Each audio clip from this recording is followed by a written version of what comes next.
Hello friends, ನಮಸ್ತೆ. Welcome to my YouTube channel. ನಾನಿವತ್ತು different ಸ್ಟೈಲಲ್ಲಿ ಸೂಪರ್ ರೆಸಿಪಿ ಹೂಕೋಸು ಫ್ರೈ ಮಾಡೋದು ಹೇಗಂತ ತೋರಿಸ್ಕೊಡ್ತಾ ಇದ್ದೀನಿ. ಅದಕ್ಕೂ ಮುಂಚೆ ಇನ್ನು ಯಾರಾದರೂ ನನ್ನ ಚಾನಲ್ನ ಸಬ್ಸ್ಕ್ರೈಬ್ ಮಾಡದೆ ನೋಡ್ತಿದ್ರೆ ಪ್ಲೀಸ್ ಸಬ್ಸ್ಕ್ರೈಬ್ ಮಾಡಿ, ಪಕ್ಕದಲ್ಲಿ ಬರುವಂತಹ ಬೆಲ್ ಐಕನ್ನ ಕ್ಲಿಕ್ ಮಾಡಿ ಆಲ್ ಅಂತ ಸೆಲೆಕ್ಟ್ ಮಾಡ್ಕೊಳ್ಳಿ. ಬನ್ನಿ ಹೇಗೆ ಮಾಡೋದು ಅಂತ ತೋರಿಸ್ಕೊಡ್ತಾ ಇದ್ದೀನಿ.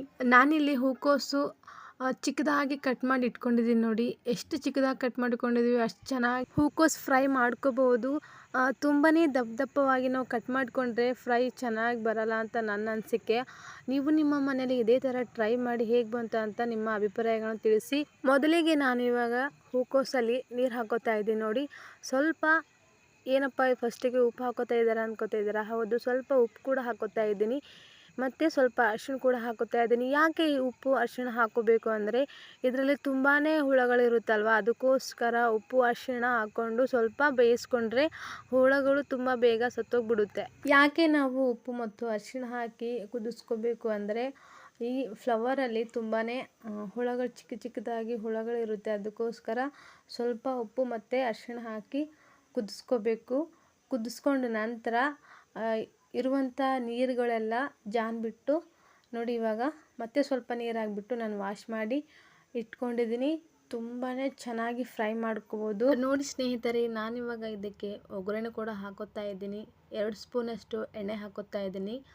ನಾನು ನಮ್ಮ ಕಡೆ ಇದೇ ಸ್ಪೂನ್ ಯೂಸ್ ಮಾಡೋದು, ಅದಕ್ಕೆ 2 ಸ್ಪೂನ್ ಅಂತ ಹೇಳ್ತಿರೋದು. 2 ಸ್ಪೂನ್ ಎಣ್ಣೆ ಹಾಕೊಂಡ ನಂತರ ಸ್ವಲ್ಪ ಸಾಸಿವೆ ಜೀರಿಗೆ ಕೂಡ ಹಾಕೋತಾ ಇದ್ದೀನಿ. ನೋಡಿ, ಇದು ಎಣ್ಣೆಯಲ್ಲಿ ಚಿಟಪಟ ಅಂತ ಚಿಡಿದ ನಂತರ ಅದಕ್ಕೆ ಸ್ವಲ್ಪ ಇವಾಗ ಕೊತ್ತಂಬರಿ ಸೊಪ್ಪು ಕೂಡ ಹಾಕೋತಾ ಇದ್ದೀನಿ. ಹಾಗೆ ಒಂದು ಈರುಳ್ಳಿನ ಕಟ್ ಮಾಡಿ ಇಟ್ಕೊಂಡಿದ್ದೀನಿ, ಅದು ಕೂಡ ಹಾಕೊಂಡಿದ್ದೀನಿ. ಹಾಗೆ ಹಸಿಮೆಣ್ಸಿಕಾಯಿ ಇದ್ದವು, ಬಟ್ ಅದು ಹಣ್ಣಾಗಿತ್ತು, ಅದು ಕೂಡ ಹಾಕೊಂಡಿದ್ದೀನಿ. ಇದು ಕಂದು ಬಣ್ಣ ಬರೋವರೆಗೂ ಫ್ರೈ ಮಾಡ್ಕೋಬೇಕು. ಮೀಡಿಯಮ್ ಫ್ಲೇಮ್ನಲ್ಲೇ ಇಟ್ಕೊಂಡು ಫ್ರೈ ಮಾಡ್ಕೋಬೇಕು, ಇಲ್ಲ ಅಂದರೆ ಸೀದೋಗೋ ಚಾನ್ಸಸ್ ಇರುತ್ತೆ. ಅದಕ್ಕೋಸ್ಕರ ಸ್ಲೋ ಇಟ್ಕೊಂಡು ಕಂದು ಬಣ್ಣ ಬರೋವರೆಗೂ ಫ್ರೈ ಮಾಡಿಕೊಂಡು, ನಾವೇನಾದರೂ ಬೇಗ ಈ ಫ್ರೈ ಮಾಡಬೇಕು ಅಂತಂದರೆ ಗ್ಯಾಸ್ನ ಫುಲ್ ಸ್ಪೀಡಲ್ಲಿ ಇಟ್ಕೊಂಡ್ರೆ ಬೇಗ ಫ್ರೈ ಆಗುತ್ತೆ. ಅದಕ್ಕೆ ಸ್ವಲ್ಪ ಸ್ಲೋಲಿ ಇಟ್ಕೊಂಡೆ ಫ್ರೈ ಮಾಡ್ಕೊಳ್ಳಿ. ಕಂದು ಬಣ್ಣ ಬರೋವರೆಗೂ ಫ್ರೈ ಮಾಡ್ಕೊಂಡಾದಮೇಲೆ 1 ಟೊಮೆಟೊ ನಾನು ಹಾಕ್ತಾಯಿದ್ದೀನಿ. ಯಾಕೆ ಅಂತಂದರೆ ಇದು ನಾನು ತೊಗೊಂಡಿರೋದು ಟೊಮೆಟೊ ಜವಾರಿ ಟೊಮೆಟೊ ತೊಗೊಂಡಿದ್ದೀನಿ. ಅದು ತುಂಬಾ ಹುಳಿ ಇರುತ್ತಲ್ವ, ಅದಕ್ಕೋಸ್ಕರ ಒಂದೇ ಒಂದು ಟೊಮೆಟೊ ನಾನು ಕಟ್ ಮಾಡಿ ಹಾಕೋತಾ ಇದ್ದೀನಿ. ಎಷ್ಟು ಚೆನ್ನಾಗಿ ಎಣ್ಣೆಯಲ್ಲಿ ಚಿಡಿತಾ ಇದೆ ನೋಡಿ, ಸಖತ್ತಾಗಿ ಚಿಡಿತಾ ಇದೆ. ಇವಾಗ ನಾನು ಕುದಿಸಿಟ್ಕೊಂಡಂಥ ಹೂಕೋಸು ಕೂಡ ಹಾಕೋತಾ ಇದ್ದೀನಿ. ನೋಡಿ, ನಾನು ಇದನ್ನು ಎಣ್ಣೆಲೇ ಫ್ರೈ ಮಾಡಿದ್ದೀನಿ. ಸಖತ್ತಾಗಿ ಟೇಸ್ಟಿಯಾಗಿ ರುಚಿಯಾಗಿ ಬಂತು. ನೀವು ಕೂಡ ಇದೇ ಥರ ಟ್ರೈ ಮಾಡಿ, ನಿಮ್ಮ ಅನಿಸಿಕೆ ಅಭಿಪ್ರಾಯಗಳು ಕಮೆಂಟ್ ಮೂಲಕ ತಿಳಿಸಿ. ನಾನು ಫಸ್ಟ್ ಟೈಮ್ ಟ್ರೈ ಮಾಡ್ತಾಯಿದ್ದೀನಿ ಈ ಥರ. ನೀವು ಕೂಡ ಟ್ರೈ ಮಾಡಿ ಅಂತ ಹೇಳೋಕ್ಕೆ ಇಷ್ಟಪಡ್ತೀನಿ. ನಾನು ಸಿಂಪಲಾಗಿ ಹೇಗೆ ಮಾಡೋದು ಅಂತ ತೋರಿಸ್ಕೊಟ್ಟಿದ್ದೀನಿ. ಇದಕ್ಕೆ ಸ್ವಲ್ಪ ಶುಂಠಿ ಪೇಸ್ಟ್ ಕೂಡ ಹಾಕ್ತಾಯಿದ್ದೀನಿ.